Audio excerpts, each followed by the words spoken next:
अध्यात्म विज्ञान कोई धर्म या संप्रदाय नहीं है, ये स्पिरिचुअल साइंस है जो कुदरत के कानून पर आधारित है। ये विज्ञान पूरे ब्रह्मांड के सभी रहस्यों को उजागर करता है और जीवन के सभी पहलुओं को समझने के लिए एक नई दृष्टि देता है। इसी को आर्ट ऑफ विजन कहते हैं, दुनिया को देखने की एक नई दृष्टि, जो अध्यात्म विज्ञानी परम पूज्य स्वामी श्री कमलेशानंद जी के निर्देशन में सनातन सत्य का अनुसंधान कर हमारे जीवन को प्रकाशित करे। जय सच्चिदानंद।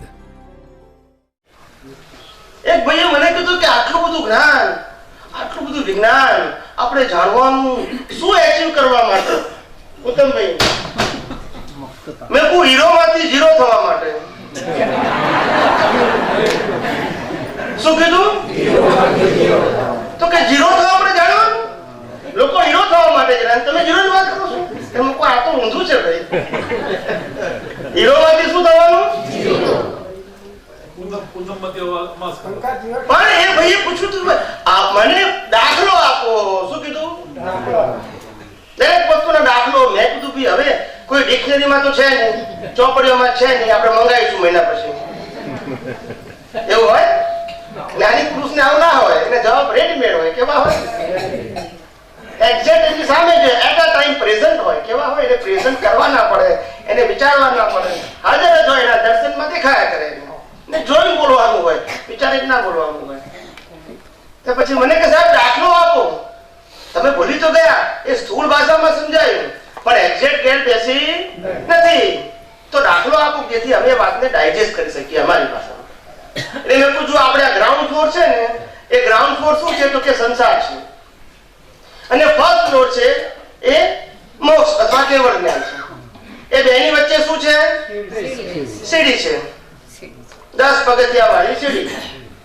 હવે સીડીના પહેલા પગથિયે જાઓ એટલે સંસાર છૂટી ગયો। શું થયું? પણ ડેસ્ટિનેશન આપણું શું છે? ત્યાં તો પહોંચ્યા નથી, સંસાર છૂટી ગયો પહેલા પગથિયે, પણ ડેસ્ટિનેશને પહોંચ્યા નથી। પાછા પહેલામાંથી બીજા પગથિયે જાઓ ત્યારે એને પ્રગતિ કહેવાય, પુરુષાર્થની પ્રગતિ। પણ એને પણ ડેસ્ટિનેશન 10મા પગથિયે જાઓ ત્યારે તમારું ડેવલપમેન્ટનું ટોપ લેવલ કહેવાય। શું કહેવાય? પણ સ્ટીલ એને ડેસ્ટિનેશન। અને જ્યારે તમે પહેલા માળે 2 પગ મૂકો ત્યારે ડેસ્ટિનેશન આવ્યું। એ પહેલા માળની અંદર સીડી અને સીડીનો અંશ નથી, ના સમજાયું? જેને આપણે પ્રગતિ કહીએ છીએ, ડેવલપમેન્ટ કહીએ છીએ, એનો અંશ નથી ત્યાં। એટલે શું કીધું? હીરોમાંથી ઝીરો। ના સમજાયું? થોડું બેઠું કે અધર ગયું? એટલે પુરુષાર્થ શેના માટે કરવાનું છે આ સમજવાનું।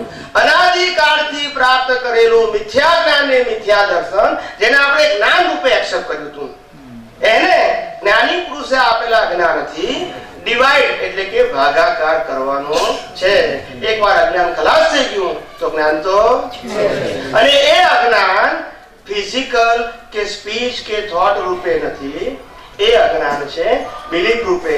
અને બિલીફના 2 પ્રકાર છે, મિથ્યા જ્ઞાન ને મિથ્યા દર્શન। આનો જ ભાગાકાર કરવાનો છે। અને ભાગાકાર કરવા વચ્ચે વચ્ચે મોહ તો તમારો વચ્ચે આવશે, પણ જેમ જેમ તમારો આવરણો ઘટતા જશે મોહ પણ ઘટતો જશે। શું થશે?